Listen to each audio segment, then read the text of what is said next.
Hi hello welcome back to our channel feel good life by Tripura. ఎలా ఉన్నారు మీరందరూ? నేనైతే చాలా బాగున్నాను. మీరు ఎలా ఉన్నారు నాతో కింద కామెంట్ సెక్షన్లో షేర్ చేసేసుకోండి. ఈరోజు అయితే క్వారంటైన్ టైంలో ఒక ఇంట్రెస్టింగ్ మెక్సికన్ ఫుడ్ మీ ముందుకు తీసుకొచ్చేస్తున్నాను. అదేంటంటే ఆల్రెడీ మీరు చూసే ఉంటారు టైటిల్లో, క్వెసడిల్లా అనమాట. మెక్సికన్ స్టైల్ క్వెసడిల్లా ఎలా ప్రిపేర్ చేసుకోవాలి, వెజ్ క్వెసడిల్లా అది కూడా ఎలా ప్రిపేర్ చేసుకోవాలనేది ఈరోజు నా వీడియోలో మీరు చూసేద్దరు. కానీ అది చూడటానికి ముందు ఎవరైనా ఫస్ట్ టైం నా ఛానల్ చూస్తున్నట్లయితే నా ఛానల్కి సబ్స్క్రైబ్ చేసుకోండి. అలాగే నా వీడియోస్ నచ్చితే లైక్ చేయండి, ఇంకా నచ్చితే ఇంకెవరికైనా షేర్ చేయండి. ఓకే, ఇప్పుడైతే మరి లేట్ చేయకుండా వీడియోలోకి వెళ్ళిపోదామా? చలో.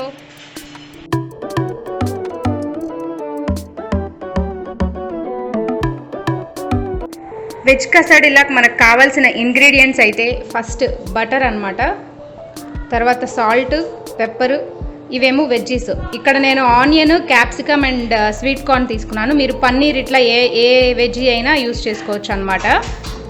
వీటితో పాటుగా కొంచెం చీజ్ కావాల్సి వస్తుంది మనకి. నేనైతే ఇక్కడ Amul pizza cheese, mozzarella diced cheese అనేది నేను కొనిపెట్టేసుకుంటాను. సో ఇది ఉంది కాబట్టి ఈ చీజ్ తీసుకుంటున్నాను. మీరు ఏ చీజ్ అయినా కానీ యూస్ చేసుకోవచ్చు దీనిలోకి. ఫస్ట్ అయితే ఒక ప్యాన్ పెట్టి హీట్ చేసుకొని దానిలో బటర్ వేసుకుంటున్నాం మనము. ఇది వెజ్జీస్ ఫ్రైయింగ్ ప్రాసెస్ అంతా కూడా బటర్లో ఫ్రై చేసుకుంటాం అనమాట. సో అందుకోసమే బటర్ వేసాము. బటర్ కరిగిన తర్వాత వెజ్జీస్ వేసి ఫ్రై చేసుకోవాలి. బటర్ అంతా కరిగిన తర్వాత ఫస్ట్ మనం ఉల్లిపాయలు వేసి వేయించుకోవాలి. చూడండి, ఇక్కడ అయితే ఉల్లిపాయలు అంతా వేసేస్తున్నాను నేను. ఇదేంటంటే అందరికీ కలిపి డిన్నర్లా చేస్తున్నాం కాబట్టి కొంచెం ఎక్కువ అమౌంట్స్లో ప్రిపేర్ చేసుకుంటున్నాను అనమాట. ఇప్పుడైతే క్యాప్సికమ్, స్వీట్ కార్న్ కూడా స్లైట్గా వేయించేసుకుంటున్నాం. స్వీట్ కార్న్ కూడా ఉడకబెట్టడం అట్లా ఏమీ అవసరం లేదండి. మనం ప్యాన్లో వేసేసి కొంచెం సాట్ చేసేస్తే అది మెత్తగా అయిపోతుంది, ఉడికిపోతుంది. మనం సపరేట్గా ఉడికించక్కర్లేదు దాన్ని. ఇక్కడ మీరు ఈ వెజ్జెసే కాకుండా మీకు కావాలంటే క్యారెట్ తురిమేసి అండ్ పన్నీర్ గ్రేట్ చేసేసి కూడా యాడ్ చేసుకోవచ్చు అనమాట. కొంచెం అంతా రెడీ అయిపోయిన తర్వాత, కొంచెం వెజ్జెస్ స్లైట్ అయిపోయిన తర్వాత మనం సాల్ట్ అండ్ పెప్పర్ అయితే యాడ్ చేసేసామన్నమాట. స్లైట్గా టేస్ట్కి సరిపడా సాల్ట్ అండ్ పెప్పర్ యాడ్ చేసేసుకొని మిక్స్ చేసుకుంటే రెడీ అయిపోతుంది మనకి. ఇక్కడ మీరు చూస్తే ఇప్పుడు మనకైతే కసడిల్లాలోకి కర్రీ అయితే రెడీ అయిపోయింది, వెజ్ కర్రీ. ఇది పక్కన పెట్టేసుకొని తర్వాత కసడిల్లా ప్రాసెస్ ఏంటో చూద్దాం.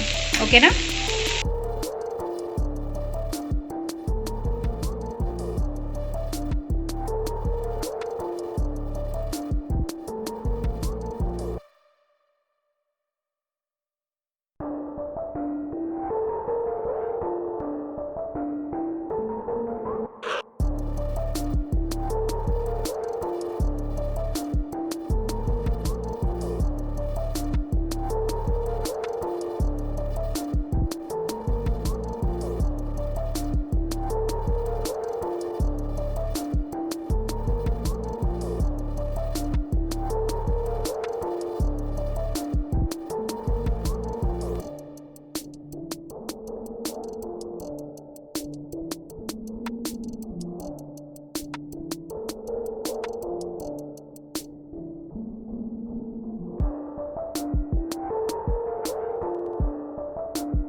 సో మరి ఇప్పుడు మీరు చూసేసారు కదా వెజ్ క్వసాడిలా ఎంత ఈజీగా ఇన్స్టాంట్గా ప్రిపేర్ చేసుకోవచ్చు. పిల్లలకి వెరైటీ డిషెస్ మనం ఇలా చేసి పెట్టుకోవచ్చు అనమాట ఈ క్వారంటైన్ టైంలో మన ఫుడ్ కోసం ఇసుకించకుండా.